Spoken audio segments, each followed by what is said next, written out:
And so it is. So I don't know about you, but I'm excited. I am excited about this new year. And it's not about the year per se, because there is no year. It's just for us human beings, we must go through the cycles, and we have time to contend with because it's a human construct. And so we break things down and we pocket things off into chunks. So anyway, new year, new beginning, January, the beginning of it all. And as we move ahead, this is what you and I need to know always, that life only sees us at the level of what we know. Life sees us at the level of what we know, not at the level of what we say.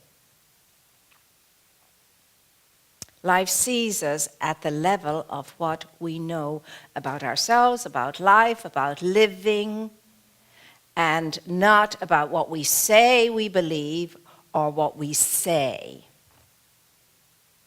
It knows us, it responds to us, it corresponds to us at the level of what we know to be so. Now, I may say to you this, that, and the other, and while at the same time my gut is saying, you don't believe a word of it, it's not what you really believe. So it's what I believe at gut level that is responded to by life.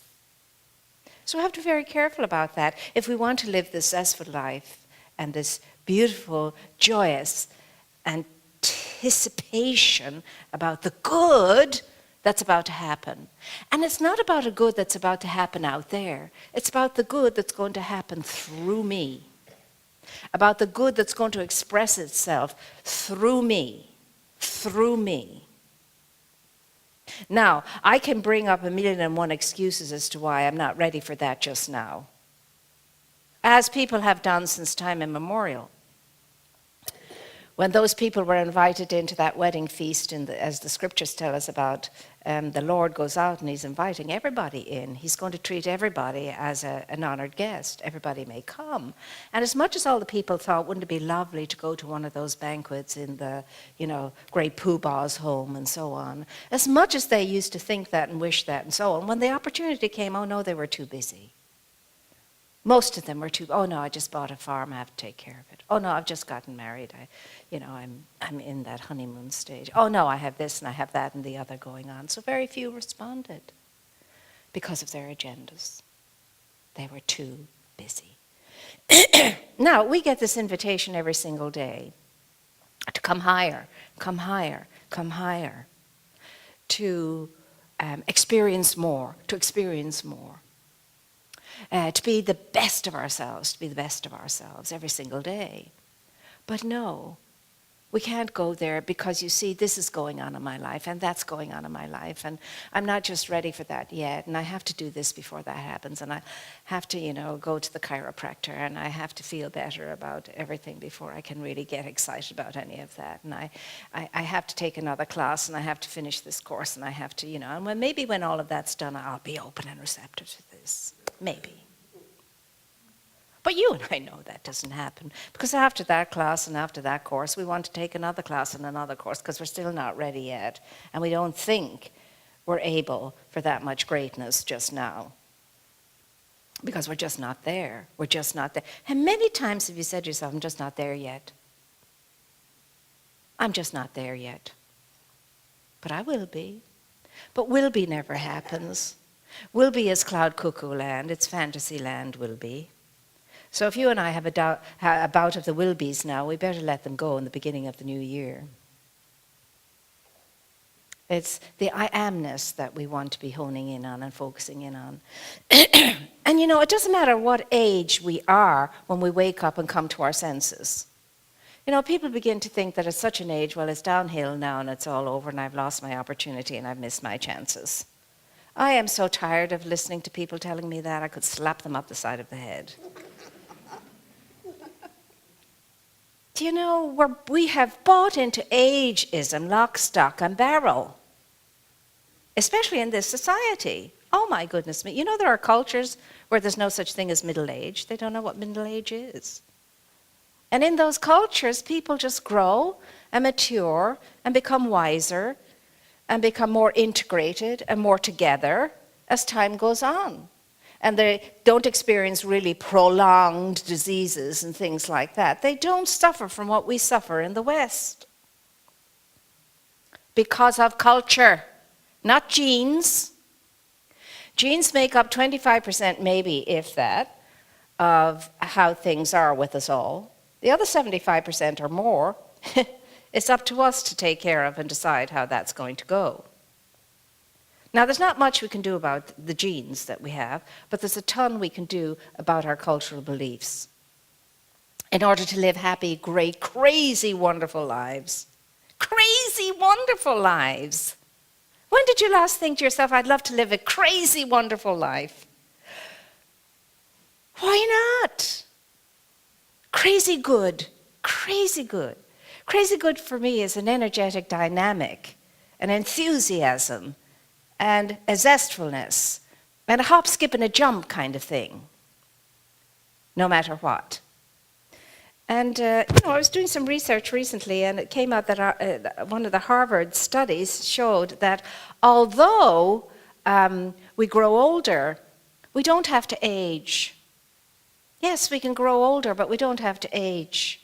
And that although the brain grows older, the mind doesn't have to be interfered with at all.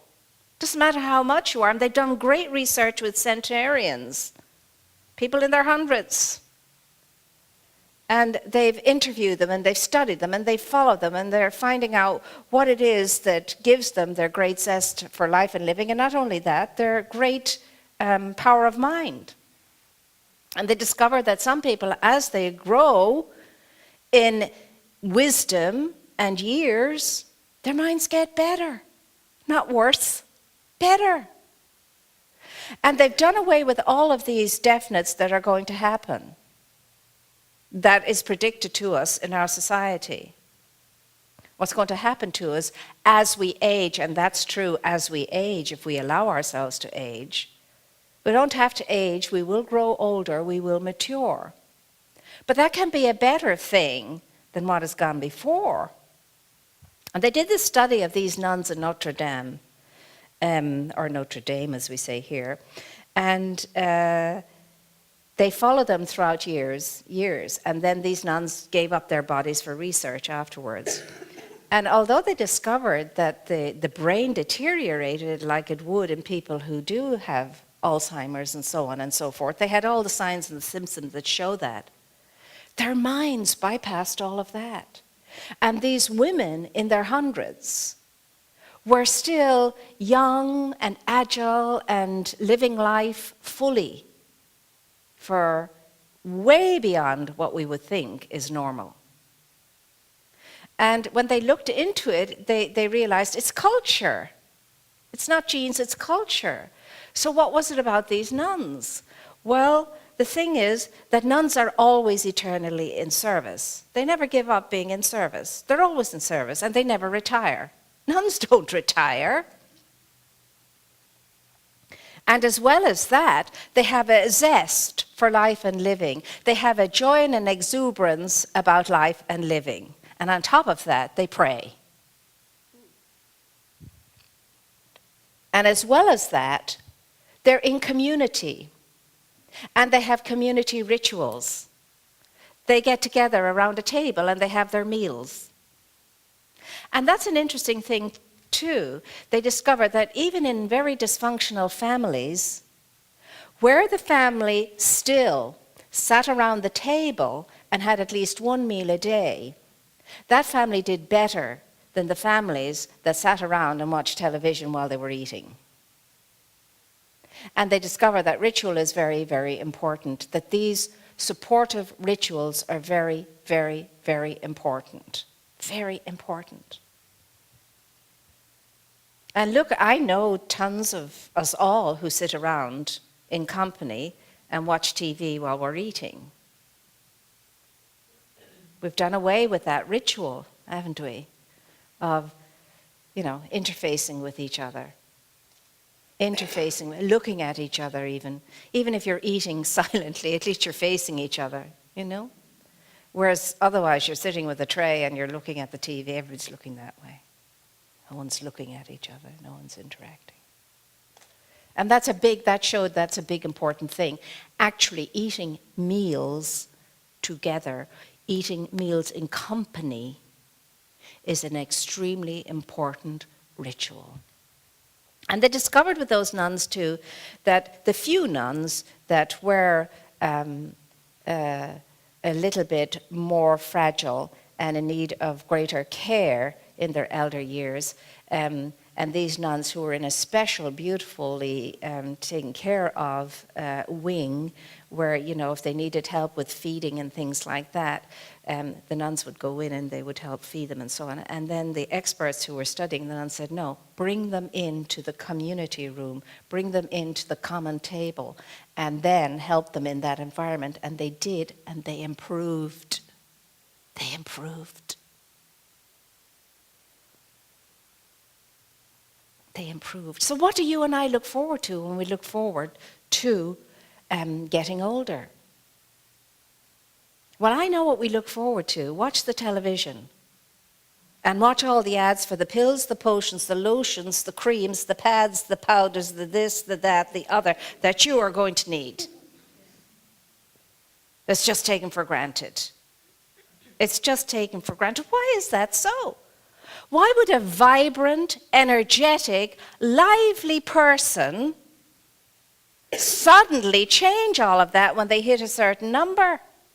And the example was given was that, you know, okay, so you have a senior citizen who drives a sports car, and you have a young person who drives a sports car. The young person driving the sports car gets out of the sports car, feels a little twinge in the back or something like that, and says, oh, okay, I need to do a bit of yoga, I need to do a bit of training, I need to go to the chiropractor and sort that one out. Off he goes and he does it and he's fine. An older person has the same car, gets out of the car, feels a twinge and says, oh, there's something wrong, I better go to the doctor. Goes to the doctor. The doctor gives him an anti-inflammatory, a pill, a drug or whatever, and says, don't you think you're a bit old in the tooth now to be running around like a youngster and driving a little sports car? Maybe it's time for you to get a different kind of car. And so he comes out and he's thinking, okay, all right, maybe I should think about that. How awful is that? All of a sudden, just because of a number. You shouldn't be doing this and you shouldn't be doing that. I mean, have you ever seen any great sexy ads for the older generations? Well, why not?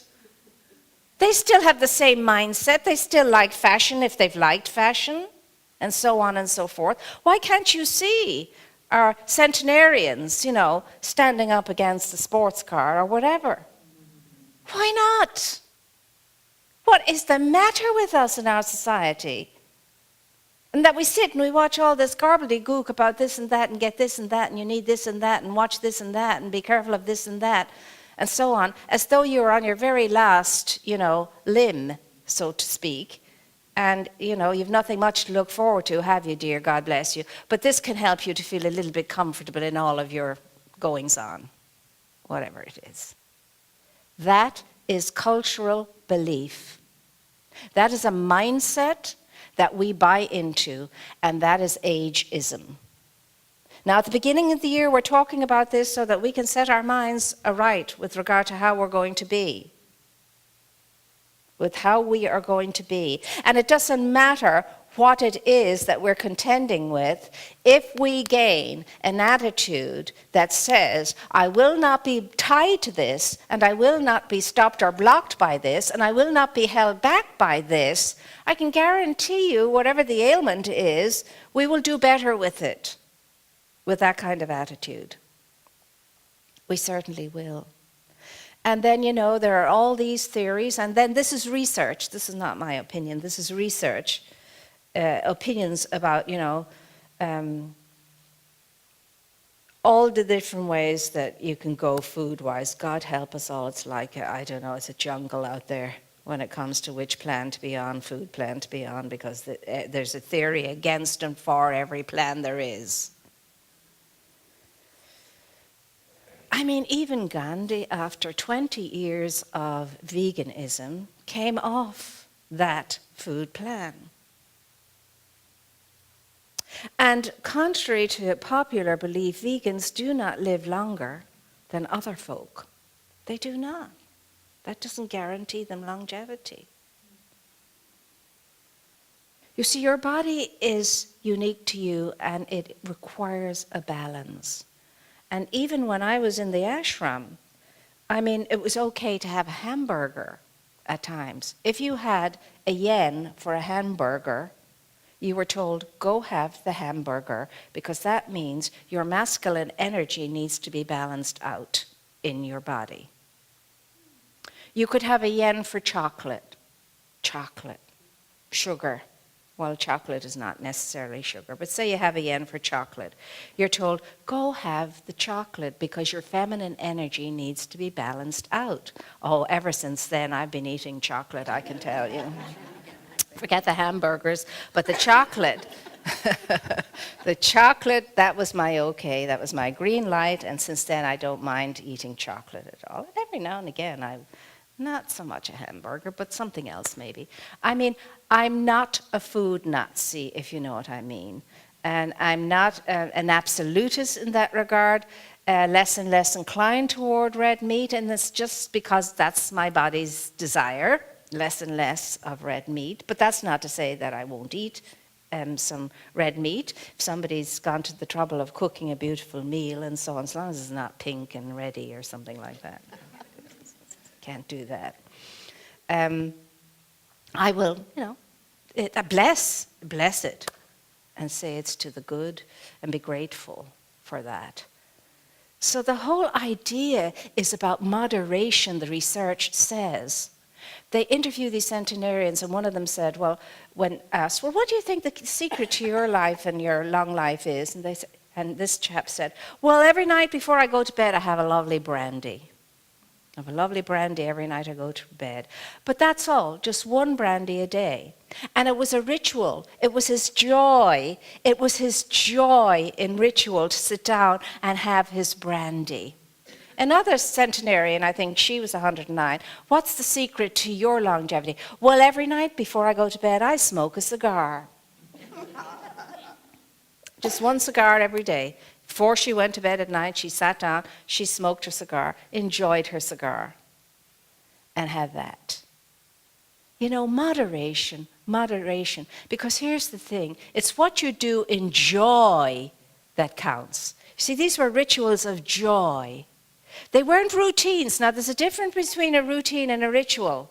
A routine is something you have to do. It's like brushing your teeth every morning and every night and so on. It's like taking the garbage out when it begins to have that little odor that you don't like. At least bring it out then. That's routine. That's routine. It's not necessarily a joy. But a ritual is a joyous experience that we enter into. And it's to our joy, and we feel good about it, and so on. I had two grand maiden aunts. My father had two aunts who never married, and they lived in this big, huge house.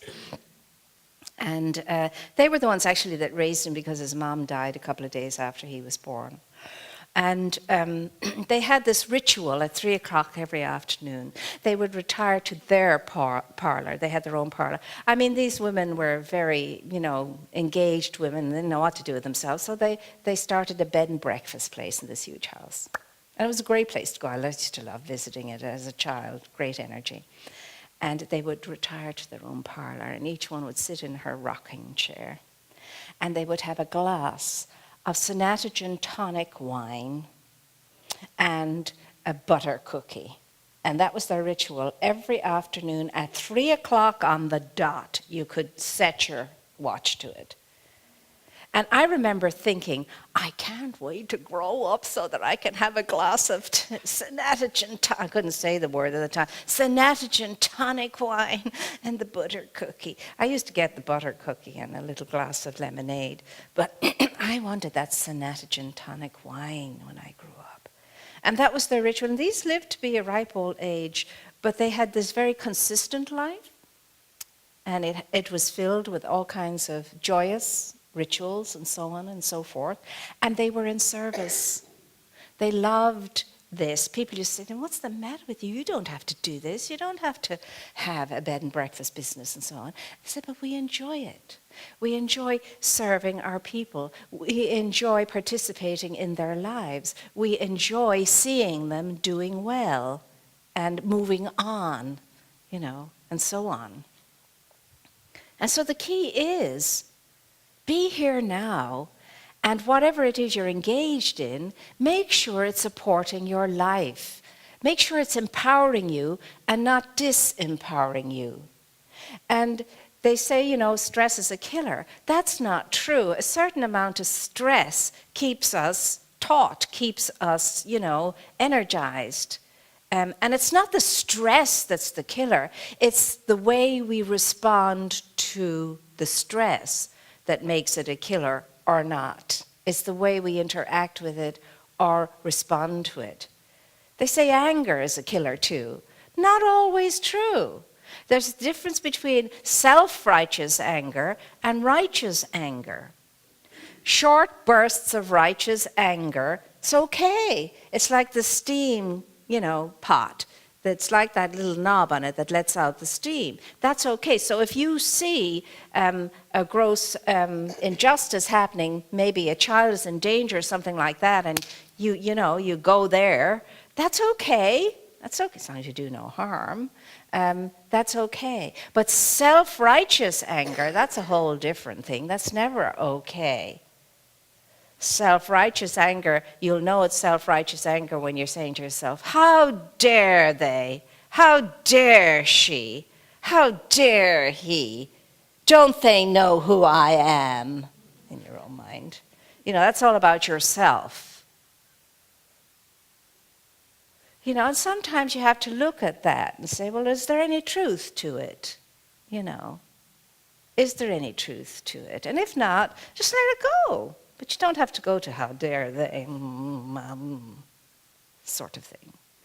All of that plays a part in how you feel about your life and living and what you know about your life and living. And what you know about your life and living is what the universe is going to give you in the way of experiences. Because as you believe it, you experience it. What you expect, you experience. And you know that. That has shown up in your life all over the place. I expected it, I got it. Don't expect anything except good. So all of these things at the beginning of this year are good to ponder and decide how I'm going to be. And even though things are not great at the moment and things could be much better at the moment, and even though I don't feel that hotsy-totsy at the moment, your feelings and how things are will change according to your mindset. Do not let yourself age. And there is no age at which you cannot pull your life back and recover it and do better with it. And don't buy into all of that commercial nonsense. Raw maish, as we say in Irish. And raw maish is rubbish. Don't buy into the raw maish because you're this birthday or that birthday or the... And don't let the 0 birthdays frighten or scare you. You're going to feel the same the day after or the day before. It's up to you. It's up to you. If you think differently because of a certain number on a calendar, then that's what it's going to be. Forget about the numbers anyway, and just enjoy the celebration of your life on this plane. And realize that you're here because you're on a mission. You're here. You were commissioned to come here on purpose to fulfill a purpose and to do that well. And that's why you're here. And when that purpose is done and finished with, you'll be out of Dodge. You'll be out of here. So don't worry about it. You're never going to go, as my mom would say, a day before you're supposed to, or a day after you're supposed to. You'll go when your soul is good and ready to go. Whether you like it or lump it or not, that's what's going to happen.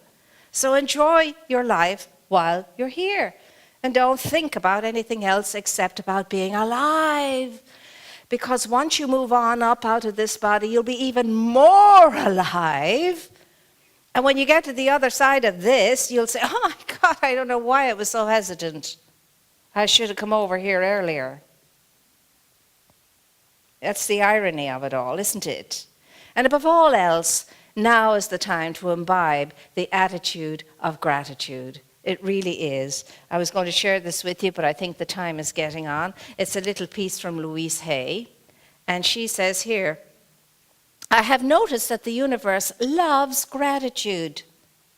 The question is, do we? The more grateful you are, the more goodies you get. When I say goodies, I don't mean only material things. I mean all the people, places, and experiences that make life so wonderfully worth living. People, places, and things that make life worth living. Most important thing that'll make your life worth living is what you're thinking about it, what you're feeling about it, and what you're knowing about it.